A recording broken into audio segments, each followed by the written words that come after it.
Episode 1. The Guy in the Hallway. If I would known this summer was going to start with a handsome tall stranger sleeping across the hall, I might have brushed my hair before opening the door. But I didn't know. The first thing I saw when I stepped into the hallway was him, just standing there, a guy about my age, tall, serious, handsome, wearing that look people get when they are trying very hard not to be somewhere. A guy about my age, tall, serious, handsome, wearing that look people get when they are trying really hard not to be somewhere. Our eyes met. I froze. He blinked. I said the first thing that came to mind. "So, who are you?" He tilted his head slightly. "I'm Jack." The name meant absolutely nothing to me. Not yet, anyway. From downstairs, Mom's voice floated up, cheerful and a little out of breath. "Sonam, that's Jack, Lisa's son. They got in really late last night, poor things." "Oh, right, Lisa, Mom's childhood best friend, recently divorced, starting over. The plan was for them to run a little seaside restaurant together and save money by sharing the old house Dad left us. A kind of Thelma and Louise survival pact, minus the car chase.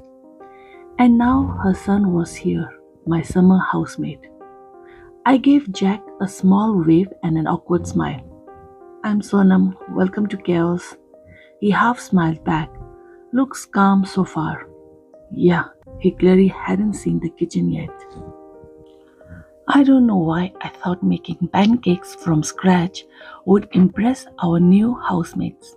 Maybe it was the optimism of a new day, or maybe it was Jack's suspiciously clean hoodie that made me want to prove I was more than pure chaotic energy.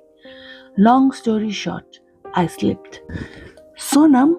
Mom yelled from across the counter.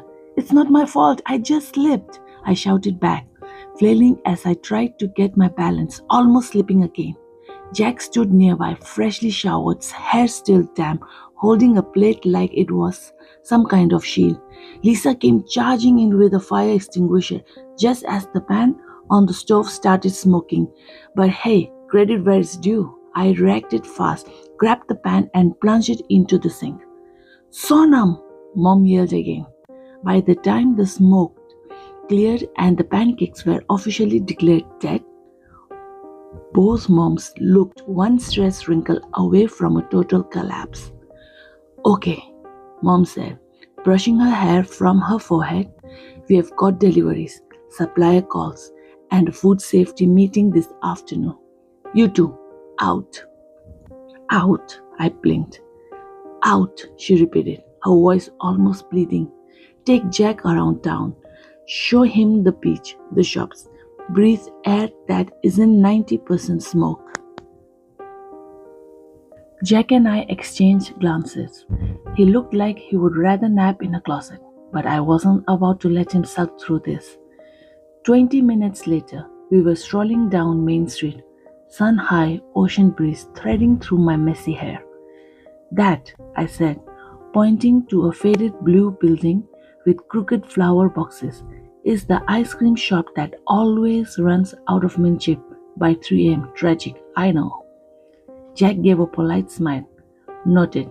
Mint chip emergency hours." "Also, that bookstore? The owner's a poet and probably psychic. She predicted my cousin's breakup 3 weeks before it happened." He raised an eyebrow. "Seriously?" "Swear on my last dumpling." We passed the park, the pier, and the little shop that sells seashell necklaces no one ever buys. I talked. He listened. I even twirled once on the boardwalk, just to see if I could get him to laugh. It worked barely. But the more I rambled, the less guarded he seemed. At one point, I caught him watching me, not in a creepy way, just curious. And somewhere between the psychic poet and the crab shack, I realized something. Jack Carter wasn't boring. He was unreadable, which was worse.